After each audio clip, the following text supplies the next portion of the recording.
Sumainyo ang Panginoon. At sumainyo rin. Pagpapahayag ng mabuting balita ng Panginoon ayon kay San Mateo. Papuri sa iyo, Panginoon.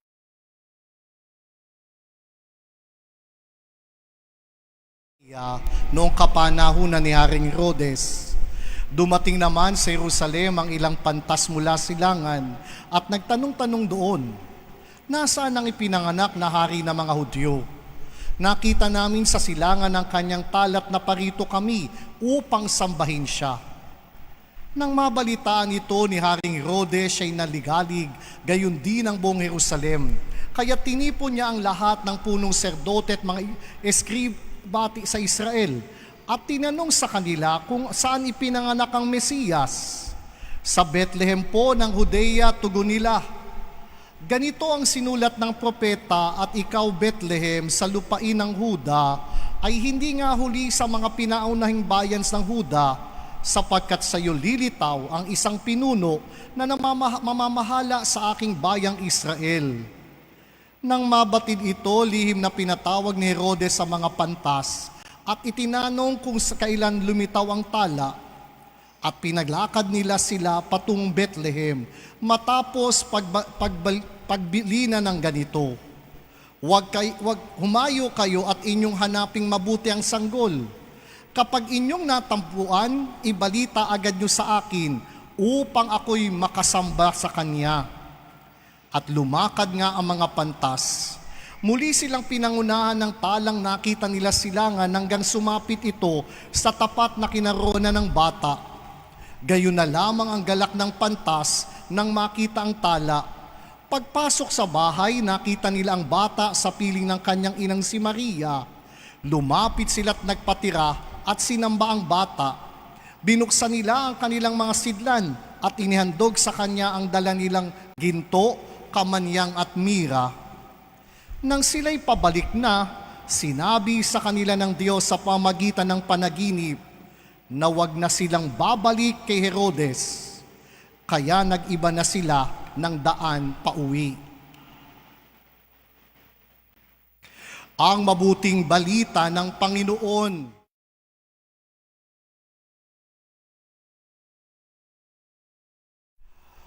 Ang dakilang pagkapistahan ng pagpapakita ng Panginoon ay waring tinagurian din na Festival of Lights sa ibang panig ng mundo. At itong Epipanya ay pagdiriwang ng kaliwanagan. At ito ang matutunghayan natin sa mga pagbasa, lalo tigit sa mga mago na naghahanap ng liwanag mula sa talang kanilang nakita, searching for light. And I think all of us, in our human condition, we are always searching for light, for clarity, for enlightenment. No one in his right mind will search for darkness because our human tendency is to search for light. Kaya po ito ang paksa at temang nais nating bigyang pansin sa pagtuklas ng liwanag o kaliwanagan, batay sa halimbawa ng mga bagong nabanggit sa kwento ng Ebanghelyo. At ang unang kanilang disposisyon, though they are educated and wise, in searching the light, they do not settle on what they have. They are even willing to endure and navigate the unknown, going beyond what they know. They are not settling on their comfort zone. Kapag ho tayo nais maghanap ng kaliwanagan, may mga isisiwalat sa ating katotohanan na hindi batay sa ating kaisipan. But if we want enlightenment, let us be prepared. It will be uncomfortable journey after all. But that defines the Magi for being wise. Sapagkat kung sarado na ang iyong isip, hindi na madadagdagan ang iyong karunungan. Ang mga magong ito, tinaguriang marunong, sapagkat bagamat sila'y mga edukado at mga pantas, bukas ang kanilang pag-iisip na may iba pang karunungan na dapat silang maunawaan, maranasan, matuklasan sa kanilang buhay. If we wanted to search for light, we should not settle on what we have known. We should not settle on our comfort zone. We should always be open to other possibilities, other wisdom and knowledge, wherein the light of God could shine before us. At yun ang unang pinakita ng mga mago. Handa nilang batahin ang mga bagay na hindi pamilyar sa kanila, sapagkat naniniwala silang may ibang pangkaliwanagan na dapat mapagtanto sila sa kanilang buhay.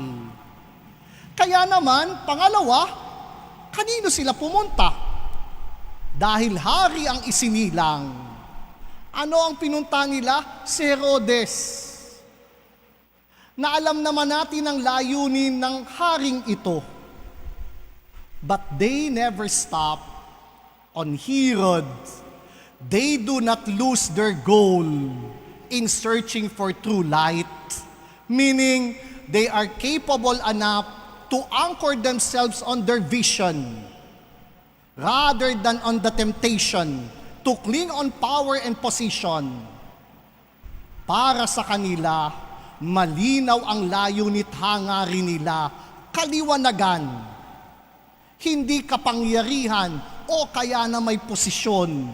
Kaya nagpatungo sila sa paglalakbay. They are not after shortcut. They are so much inclined of their vision.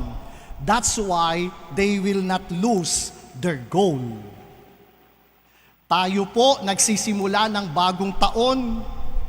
I think in one way or another, we examine our previous life and we make certain resolutions.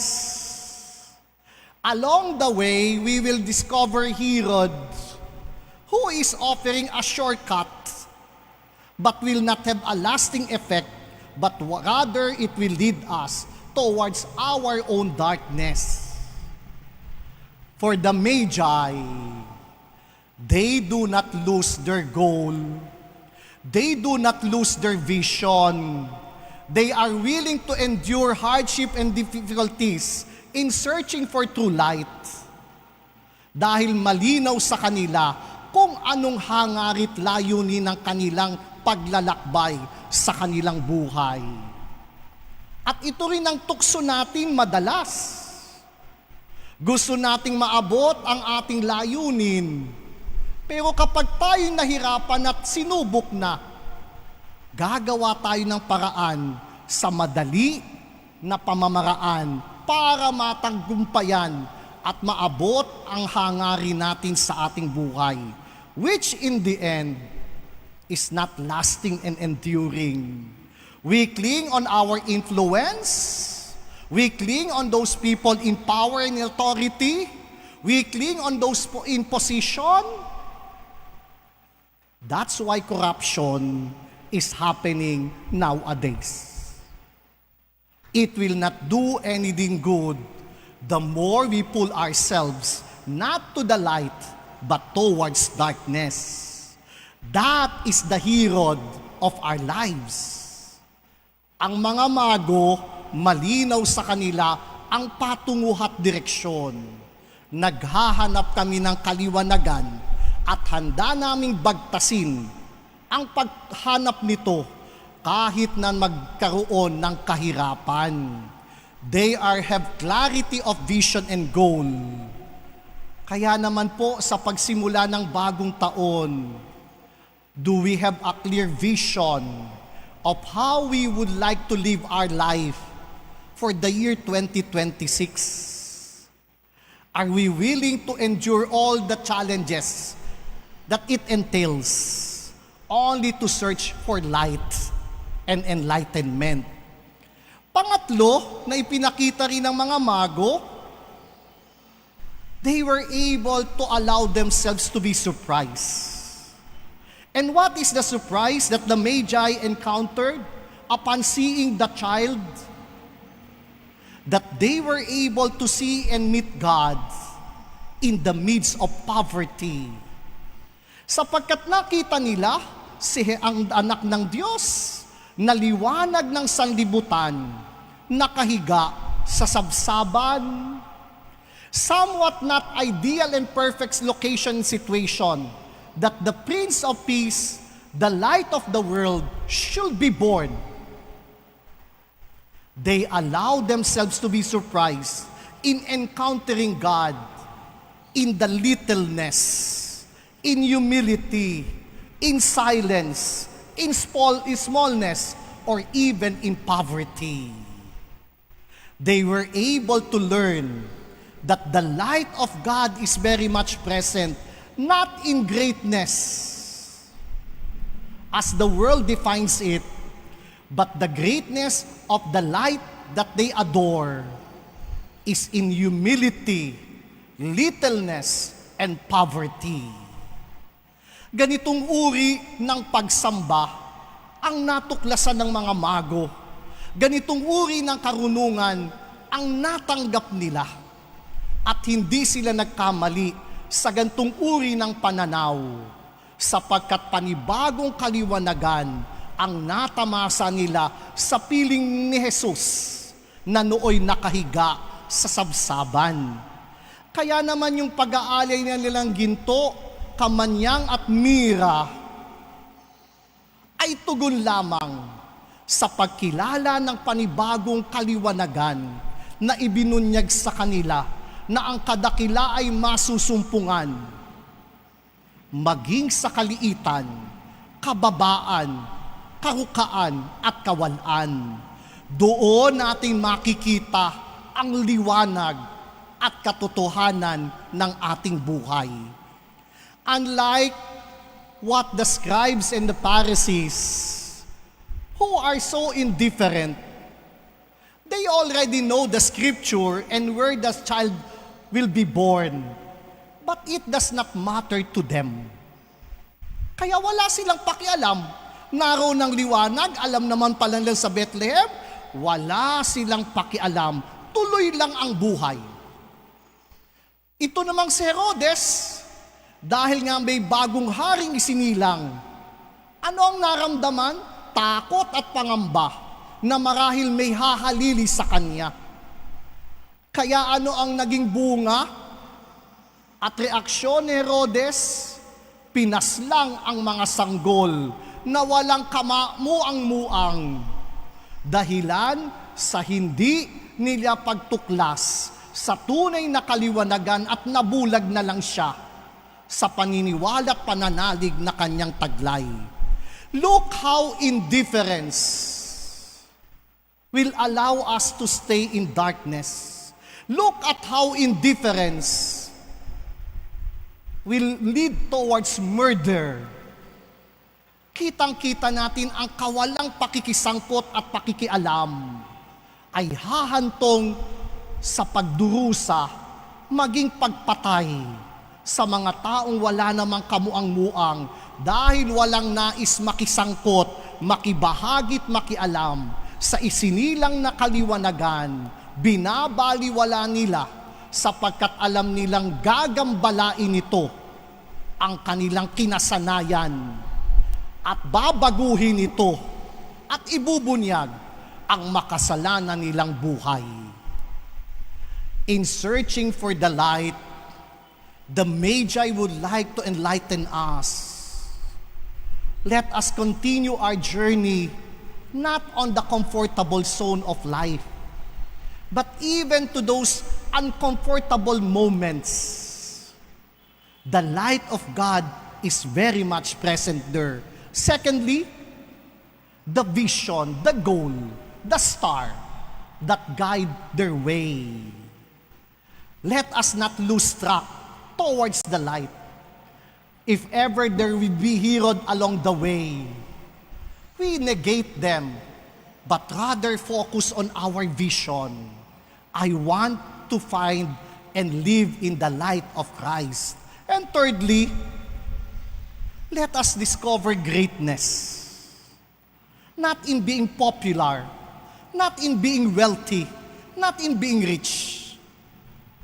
The Magi discovered that greatness is in littleness. Greatness is in humility and even in poverty. The Magi adored the child Jesus who is in the manger, and they were able to discover the true light of the world. Sa patuloy na pagninilay natin ng panahon ng Kapaskuhan, sana po tulad ng mga magong ito, tuklasin natin ang liwanag ni Hesukristo sa ating buhay. Sana bukas tayo sa mga pagbabago't mga hamong inihahandog ng ating mundo.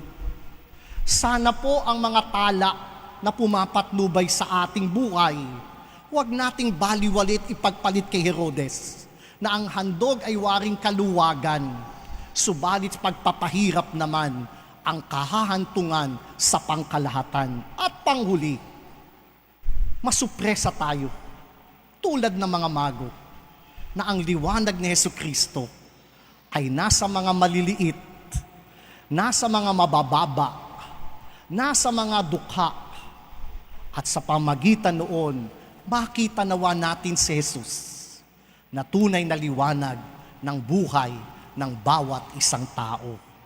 Kapag ganun, maiwawaksi natin ang kadiliman at magiging tagapagdala tayo ng kaliwanagan. Nawa sa pagsamba natin kay Jesus, ang liwanag ng sanglibutan, baunin natin siya sa ating paglalakbay sa araw-araw. Maupo tayo sumandali para sa ilang mga paanyaya at pagkabatiran. Batid ho natin na tayo naghahangad na ang orihinal na larawan ng mahal na Inang Soledad ay mailipat sa harapan. At atin hong kinomission si Architect Nazareno at siya po'y may drawing ng ipinakita, and it seems wala naman pong objection na ito pong harapan ay lalagyan ng glass enclosure at yung kamari na nasa likuran o nasa altar sa likod ay ilalabas at ilalagay naman sa likuran ng retablo ng mahal na ina. So kami po'y nagkwentuhan at nag-usap at sabi ko'y wala namang objection, at least from the Heritage Group, and we could start the detailed of construction. So Father Beer and I will meet him. Mag-schedule kami dito sa site para malaman yung mga detalye ng gagawin niyang paglilipat o yung luklukan ng Inang Soledad. So para po sa background natin, nitong nakaraang habagat, bagamat hindi pinapasok ng ulan, ang kamari ng ating mahal na ina dahil po sa moisture, basang-basa po yung likuran ng kinalalagyan niya, pati na rin yung tela ng canvas ng ating mahal na ina. Kaya ho kapag hindi natin iniayos ang luklukan na kanyang kinalalagyan, darating po ang panahon, unti-unti na itong magugutay nang hindi natin namamalayan. Kaya kung nais natin siyang manahan sa atin at sa mga susunod pang henerasyon, dapat po ilagay natin siya sa lugar na higit nating maproprotektahan at maiingatan. At ang kinalalagyan po niya ngayon ay hindi ang angkop na lugar. Pangalawa, nagdesisyon na rin po ang Pastoral Council na yung mga korona, rosaryo, hindi na ho natin ilalagay dito. Iimpok uli natin sa bangko, sa safe. Kasi kapag pinagsama nyo ho yung mga korona, mga rosaryo, at yung imahe ng mahal na ina, ang nanakawin naman ho ay yung mga ginto na dadamay pa yung larawan ng mahal na ina. Kung matatandaan nyo po noon, ito'y nakalagak sa bangko. At dahil once a year lang naman o twice a year maybe, ginagamit ito, natatandaan ko po noon, kinukuha namin sa safe sa bangko kapag fiesta at gagamitin ito. Kaya the Pastoral Council already decided about it.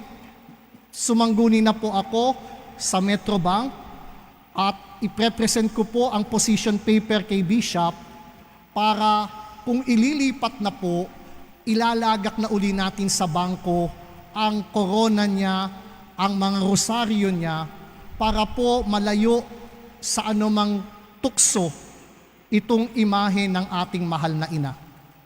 Just to share to you, kahapon at kanina, ang dami kong testimonyang naririnig at kwento ng mga ordinaryong tao tungkol sa mga pagpapala at himala ng Diyos sa tulong ng mahal na ina. Naglilinis lang ho ako kahapon, nag-iimis-imis dyan. Somebody approached me and testified to me her own journey kung papaano pinagpala siya ng Diyos sa pamagitan ng mahal na ina. Kanina po, nagbendisyon ako ng sakyan, yung nanay, nagkwekwento ng bata pa siya, nagsisimba na sa dito, and all throughout her life, Our Lady does not fail her to accompany so that the blessings that she was asking will be granted to her. At ngayon may 3 na siyang anak, ina-accompany niya uli at itinuturo yung karanasan niya sa inang soledad. Hindi ko alam bakit ganon, pero I think those are signs and signals that we need to take care of this national treasure that was entrusted to us. Kaya bahagi po ito ng ating pananagutan. So yun po yung una. Pangalawa, dahil nabenta na ho natin yung mga kalendaryo, may pambili na ho tayo ng black screw at pako. Kanina po nag-text na ho yung supplier, yung UTOP sa General Trias, ipinakita na ho yung picture noong container van na pinaglalagyan ng panel. At kanina po nakapagbayad na rin tayo ng 50%, 536,100 pesos para i-clear yung cheque, and we hope by Tuesday, ma-deliver na po dito sa atin. Kaya ho, mukhang talagang ang Diyos gusto mo nang makasigurado, may pambili tayo ng black screw at pako bago i-deliver yung panel na ididikit natin sa kesame. So we hope by January 15, imumove na ho natin yung scaffolding. Kaya ho yung gumagawa ng mga ornamental sa dalawang tabi ay full blast din para po wag silang maiwanan ng andamyo paggalaw, hopefully by January 15. Kasi i-overtime po natin itong mga panel dito sa ibabaw ng andamyo. Kasi according to the engineer, we are 1 month delayed sa ating projected period. Kaya ho pagtutulong-tulungang maiayos at pati po yung tambol, sinabihan na rin po yung nagpipintura that you are given 4 to 5 days para tapusin yung mga stencil. Tapos na pong ipinturahan ng black yung kornisa. So yung final touch na rin ng kornisa at may ilaw na ho yung nakabato sa kesaming nakaabang para po paggalaw ng andamyo, tapos na po yung section na yon. So kaya ho, we expect na by January, makikita ho natin yung effect nitong ating munting kesame na ginagawa. In line with that, saan tayo kukuha ng pera? Una po ay sa columbarium. We are extending our promotionary advance donation until the end of January. Kasi may mga naghahabol po, Father, pwede bang January na, tapos ng gastusan? O sige po, hanggang January yung ating promotionary period ng advance payment. So we hope by this, higit tayong maka-avail ng niche at magkaroon din ng sapat na pera para po gawin itong ating kesame. By 2nd week of January, ito pong mga arches na 11 sa loob ng nave, lalagyan din po ng design kung anong nakikita nyo po sa harapan. So we are targeting by the middle of March Tapos na po yung mga arches na yan na 11 at ang hihit na lang po natin ay ang pagpapapintura ng kabuuan ng ating simbahan. So, naando na ho tayo sa puntong yon na gusto nating papinturahan na ng sabay-sabay kapag ayos na ang lahat. So, we hope and pray na itong ating mga timeline ay maganap. Paglilipat ng Inang Soledad sa retablo, sa harapan, pagpapakabit ng kesame, pagsasaayos ng mga ornamental sa mga arches. So, at susunod po noong huli ay pipinturahan natin ang kabuuan ng loob ng ating simbahan. Kaya aasahan nun natin itong ating Sanctuario de San Roque Columbarium ang magiging primary source natin aside from your generous donation for the completion nitong ating bahay dalanginan. Panghuli, and as a takeaway from the readings, sinabihan po ang mga pantas sa panaginip na wag nang babalik kay Herodes. And this is a very significant invitation for us. If we truly encounter Jesus as the light of our life throughout this Christmas season, God is inviting us, do not go back once again to your Herod. Be open to journey the unfamiliar road. Be open to get away from your comfort zone. Anchor yourself on the light of your life, ang liwanag ng ating buhay. At panghuli, find greatness, not according to the definition of the world, but find greatness in humility, in poverty, in littleness. At kapag yun ang ating sinundan, hindi na tayo muling babalik kay Herodes. Kaya po kung tunay nating natanggap ang liwanag ng sandaigdigan, walang iba kundi si Jesus. Inaasahan niya, huwag ka na muling magbalik kay Herodes. Tahakin mo na ang bagong landas na ang Diyos, ang liwanag na tatanglaw sa bawat hakbang ng iyong buhay. Tumayo po tayong lahat. Sumainyo ang Panginoon. At Yumuko kayo habang iginagawad ang pagbabasbas. Ang Diyos na tumawag sa inyo mula sa kadiliman upang kayo makarating sa kanyang dakilang kaliwanagan naway magpatatag sa inyong pananalig, pag-asa at pag-ibig ngayon at magpasawalang hanggan. Panginoong Hesukristo na nagpakita ngayon bilang liwanag na nagniningning sa kadiliman, ay siya nawang magpagindapat na kayo maging ilaw para sa kapwa-tao ngayon at magpasawalang hanggan. Tungan ng inyong paglalakbay ay inyo nawang matagpuan ang pinaghanap ng mga pantas na talang nangunguna sa daan hanggang matagpo ang maligaya si Kristo na liwanag, buhat sa liwanag, magpasawalang hanggan. Amen. Pagpapala ng makapangyarihang Diyos Ama, Anak, at Espiritu Santo'y manaog nawa at mamalagi sa inyo magpasawalang hanggan. Amen. Tugtog na natin ang hapag ng Eucharistia. Humayo kayo't tanghalin na si Jesus ang liwanag ng inyong buhay. Salamat